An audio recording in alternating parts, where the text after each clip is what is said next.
अस्सलाम वालेकुम वरहमतुल्लाहि वबरकातुहू। लॉ ऑफ़ अट्रैक्शन का ये हमारा चौथा और आखिरी लेक्चर है। इसमें हम अपने पिछले 3 लेक्चर्स की समरी जो है उसको डिफ़ाइन करेंगे। वही चीज़ें हैं जो हमने पहले पढ़ी हैं, लेकिन उनको एक तरतीब से आपको बताया जाएगा। इसमें आज मैं आपको बताऊंगी 11 rules of law of attraction. पहला रूल जो है वो है थिंक व्हाट यू वांट।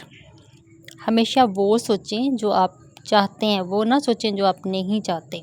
उल्टा ना सोचें, सीधा सोचें। मसलन आप जो है वो सुलह सफ़ाई चाहते हैं तो फिर सुलह सफ़ाई का ही सोचें। फिर ये ना सोचें कि फ़लाँ बंदे ने मुझे ये बात कही थी, फ़लाँ ने मुझे ये कही थी, और उसको लेके तो आप जो है अग्रेसिव हों और आपका जो है लॉ ऑफ़ अट्रैक्शन उल्टा हो जाएगा, ऑपोजिट रिज़ल्ट्स आएंगे। और हम में से अक्सर के साथ ऐसा होता है। यही वजह है कि लॉ ऑफ़ अट्रैक्शन काम नहीं करता। Rule number 2, visualize with faith. ईमान के साथ तसव्वुर करें, क्योंकि आप हमारा जहन तसव्वुराती खाके पे काम करता है। तसव्वुरात के ज़रिए चलता है। जो हम सोचेंगे उसका तसव्वुर बनाएं जहन में कि ऐसे होगा, तो फिर उसको ईमान के साथ, अपने पूरे यकीन के साथ उस पर यकीन करें कि अब ये काम होने वाला है, ये अच्छा ही होगा। अगर मैंने अच्छा चाहा है तो फिर अच्छा ही होगा। अगर मैंने ये चाहा है कि मेरे घर के हालात अच्छे हो जाए, मेरे पास पैसा आ जाए, मेरे पास गाड़ी आ जाए, मेरे पास सेहत आ जाए, तो फिर ये सब कुछ आपने इसी तरह से सोचना है, तो वो ये चीज़ें आपको मिलना शुरू हो जाएंगी। इसमें काश, अगर, मगर के अनासर जो है इनको शामिल नहीं करना, क्योंकि काश जो है वो नेगेटिविटी की अलामत है। इससे आपका लॉ ऑफ़ अट्रैक्शन ऑपोजिट हो जाएगा। Number 3, it's a life approach not an exercise. ये एक पूरी ज़िंदगी की प्रैक्टिस है। इसको आप जो है एक एक्सरसाइज के तौर पे, वर्जिश के तौर पे नहीं कर सकते कि चंद घंटों के लिए अप्लाई कर लिया और फिर जो है वो छोड़ दिया, फिर नेगेटिव थॉट्स आने शुरू हो गई और फिर जो है वो वैसे ही गलत रवैया अपना लिया। तो ये आपने इसको पूरी ज़िंदगी के लिए अप्लाई करना है। हर वक्त अल्फ़ा स्टेट ऑफ माइंड में रहने की कोशिश करनी है, हर वक्त अच्छा सोचना है। Number 4, keep law of attraction broad and open. Law of attraction को पाबंद ना करें। लॉ ऑफ अट्रैक्शन को ओपन माइंडेड होके सोचें, ब्रॉड माइंडेड होके सोचें। इसको ये ना कहें कि मुझे जो है वो यही चीज़ चाहिए, मुझे ये लाइफ पार्टनर चाहिए, मुझे यही नौकरी चाहिए, पैसे मैंने इसी नौकरी से ही ज़्यादा कमाने हैं, इसके अलावा मेरे पास कोई सोर्स ऑफ इनकम नहीं है। इन चीज़ों को बाउंड ना करें, इनको आप जो है वो खुला छोड़ें और फिर अल्लाह पे तवक्कुल करें। और ये सोचें कि अगर मैं सिर्फ़ एक नौकरी पे नहीं बैठूंगा, मैं ट्यूशन भी पढ़ा सकता हूँ, मैं साथ में कोई छोटा मोटा बिज़नेस भी कर लूँगा, तो अपने टाइम को यूटिलाइज़ करूँगा। 5वां रूल है keep your mind open and welcome new ideas. आपने अपने दिमाग को, दिल को खोलना है और नए आइडियाज़ को वेलकम करना है, नई सोच को आगे आने देना है। जैसे जो है वो जो भी चीज़ आपको मिलती है, आप चेंज को एक्सेप्ट करें जल्दी से। जो भी चीज़ आ जाती है उसको फॉलो करें, उसके ऊपर चलें, लेकिन जो है उसको बाउंड ना करें, एक लिमिट ना बनाएं कि यहाँ तक ही मैं सोच सकता हूँ, इसके आगे नहीं सोच सकता। Number 6, do not time bound the law of attraction. Law of attraction को आप बाउंड ना करें, टाइम बाउंड्री ना दें, उसको टाइमलाइन ना दें कि इतने टाइम में मैंने ये चीज़ हासिल करनी है, मैंने ये नौकरी जो है, मैं इंटरव्यू दे रहा हूँ तो मुझे ये नौकरी 6 महीनों में ही हासिल करनी है या मुझे ये 6 डेज़ में ही हासिल करनी है, तो ये बाउंड्री बन जाएगी। उसको ओपन कर दें। आप कोशिश करें, जब भी मिल जाएगी, मेहनत करते रहें, लेकिन उसको एक बाउंड्री में न लाएं, पाबंद ना करें, उसको खुला छोड़ दें। Number 7, add feelings to your thoughts. अपनी सोचों में, अपने ख्यालात में एहसासात पैदा करें। जो आप सोचते हैं उसमें फीलिंग लाएं, उसको अपने फेस से ज़ाहिर करें, उसको अपने अमल से ज़ाहिर करें। अगर आप सोचते हैं कि मैं खुश हूँ, तो फिर आप अपनी खुशी अपनी जिल्द से, अपनी फेस से, आपकी आँखों से, आपके मुंह से, आपकी नाक से, आपकी ज़ुबान से, हर तरह से आपको जो है ये खुशी नज़र आनी चाहिए।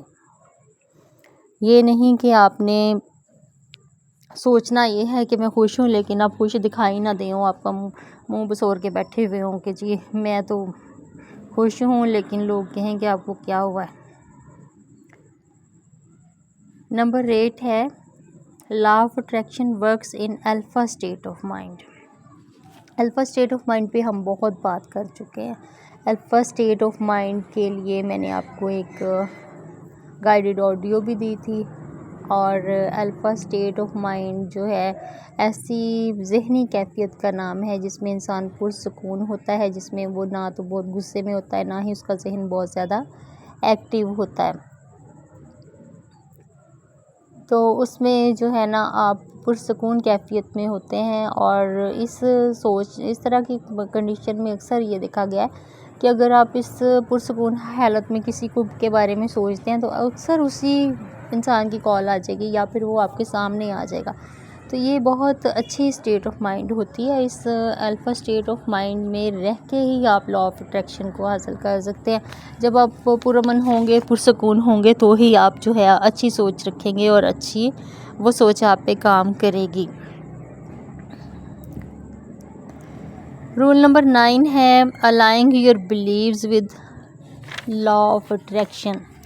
अपने बिलीव्स को अलाइन करें अपने लॉ ऑफ अट्रैक्शन के साथ। लॉ ऑफ अट्रैक्शन का ताल्लुक़ पैदा करें अपनी बिलीव्स के साथ। अपने यकीन को इतना पुख्ता रखें कि आपका जो है अक़ीदा जो है वो आपका लॉ ऑफ अट्रैक्शन की तरफ ही जा रहा हो, या आप इसको बना ही अपना अक़ीदा लें लॉ ऑफ अट्रैक्शन को। वैसे तो हमारा मुसलमानों का अक़ीदा ही ये है। लॉ ऑफ अट्रैक्शन जो है वो या अल्फ़ा स्टेट ऑफ माइंड हमारा अक़ीदा है। हर वक्त पुरअमन रहना, हर वक्त पुरसुकून रहना, किसी भी कंडीशन में किसी को जवाब ना देना, कोई गाली भी दे जाए तो उसको जवाब ना देना। लेकिन आजकल के हालात के मुताबिक हम लूज़ टेम्पर हो गए हैं, हमें अमल की भी कमी है, कुछ हालात भी इस तरह के हैं तो हम लोग सब्र नहीं कर पाते, बर्दाश्त नहीं कर पाते। इसलिए हमें अपनी ज़िंदगी में दोबारा से अपने अक़ीदे को, अपने बिलीव को दुरुस्त करने की ज़रूरत है।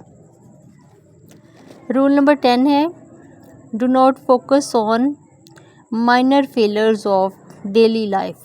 डेली लाइफ में हमारे पास जो है डेली हर रोज़ छोटे छोटे फेलियर्स आ जाते हैं, कई किस्म के फेलियर्स आ जाते हैं। आपके ऑफिस में किसी ने आपको जो है वो मिसबिहेव कर दिया, वो भी उसको भी आप अपना फेलियर समझते हैं, उससे भी आप डिस्करेज होते हैं। आपके घर में किसी ने कोई बात कर दी, वो भी आपको डिस्करेज करती है, वो भी एक फेलियर होता है। तो उसको आप अपनी ज़िंदगी में इतना कोई अहम ना समझें, ये छोटी छोटी चीज़ों को के ऊपर फोकस ना करें, अपने रूटीन वाइज चीज़ों को इतना अपने सर पे सवार ना करें, इनको छोड़ दिया करें, अपने इसके लिए अपने आप को माफ़ कर दिया करें।